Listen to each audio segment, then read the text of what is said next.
Good day everyone. So for today's video, let's talk about communication and globalization. So first, what is communication? So communication is simply the act of transferring information from one place to another or from group to another. So communication is the sending and receiving of information and can be one-on-one or between. So it means sending and receiving information such as phone lines or computers. So there are 6 distincts of communication: the nonverbal communication, verbal, oral face-to-face communication, verbal oral distance, verbal, written, formal, and informal types of communication. So the second is globalization.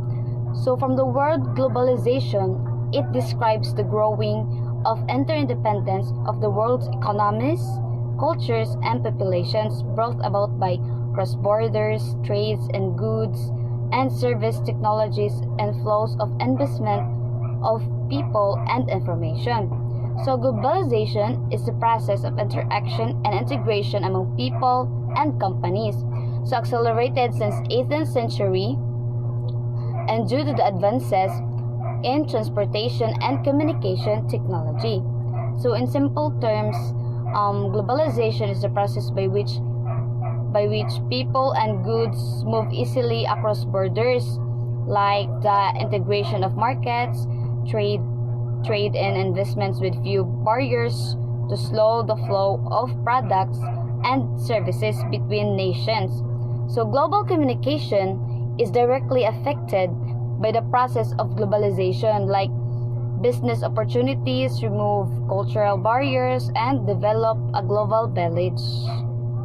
There are 4 characteristics of globalization. So according to the International Monetary Fund or IMF, there are 4 primary factors related to globalization, which are trade transactions, migration people, capital and investment, movements, and dissemination of knowledge.